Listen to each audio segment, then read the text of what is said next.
place Saint-Pierre retient son souffle, la fumée blanche s'élève et un nom résonne désormais dans l'histoire de l'Église. Léon XIV, le 267e pape de l'histoire de l'Église catholique, élu par 133 cardinaux de 71 pays différents. Qui est-il? D'où vient-il? Et quel pape sera-t-il? Dans cette vidéo, découvrons ensemble ce que cache ce visage et ce que l'Esprit Saint prépare pour notre temps. Né le 14 septembre 1955 à Chicago, aux États-Unis, Robert Francis Prévost grandit dans une famille catholique du Midwest américain. Très tôt, un appel profond marque sa vie. En 1977, il entre chez les Augustins, prononce ses vœux solennels en 1981 et est ordonné prêtre en 1982. Sa vocation le conduit au Pérou, où il se dévoue pendant près de 2 décennies comme missionnaire, formateur et supérieur provincial. Il est un Américain devenu citoyen naturalisé du Pérou. De 2001 à 2013, il est élu supérieur général de l'ordre de Saint-Augustin, guidant la communauté à travers le monde. En 2015, il devient évêque de Chiclayo au Pérou, puis en 2023, il est nommé préfet du Dicaster pour les évêques, une position clé dans la nomination des évêques à travers le monde. Sa devise épiscopale, In illo uno unum, dans le Christ unique, nous sommes un. Cette devise est tirée d'un sermon de Saint Augustin, plus précisément son exposition sur le psaume 127, où l'évêque d'Hippone souligne que, bien que nous soyons nombreux, nous sommes un dans l'unique Christ. Cette devise reflète donc son engagement envers l'unité de l'Église et son enracinement dans la spiritualité augustinienne. Le choix du nom du pape est un message en soi. En choisissant le nom Léon XIV, le nouveau pape fait résonner un héritage à la fois fort et exigeant. Ce nom n'est pas choisi à la légère. Il fait écho à des figures papales qui ont marqué l'histoire par leur courage, leur clairvoyance doctrinale et leur engagement pour une église forte dans la tempête.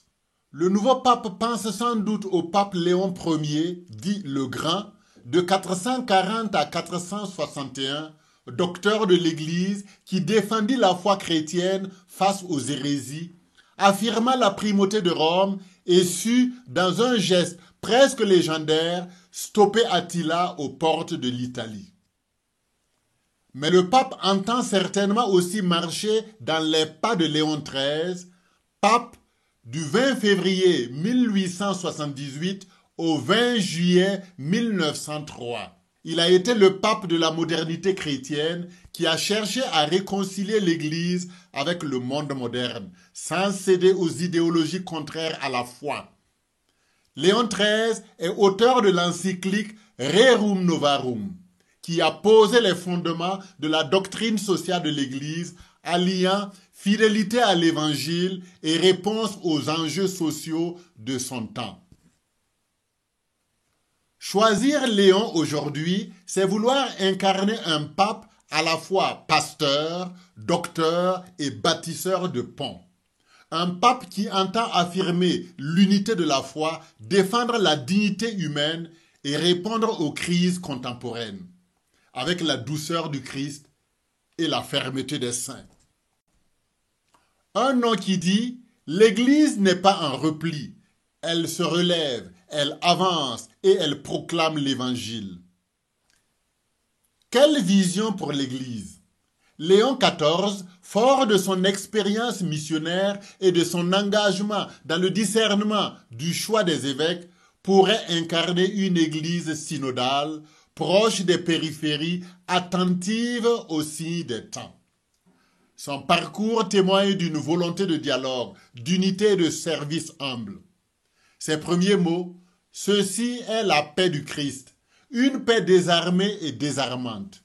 Dieu nous aime, Dieu vous aime tous, et le mal ne prévaudra pas. » Quels sont les défis qui attendent le nouveau pape? Un pape est avant tout un pasteur qui plaît à Dieu par la sainteté de sa vie et entièrement consacré au service de son peuple qui est l'Église. Et il sert l'Église en l'édifiant par ses vertus et en l'illuminant par la vérité de l'Évangile. Ayant été choisi 3 jours avant le dimanche du bon pasteur, le pape Léon XIV s'attellera à être un bon pasteur, le prolongement de la présence de Jésus pour l'Église et pour le monde. Mais l'on peut dire ensuite que face à un monde en mutation, Léon XIV devra affronter des défis majeurs.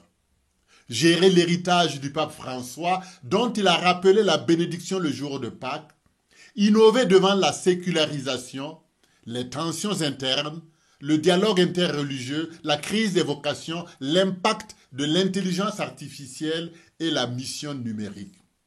Être pape aujourd'hui, c'est conjuguer tradition et innovation, foi et raison, espérance et réalisme. Léon XIV est le nouveau pape, le 267e.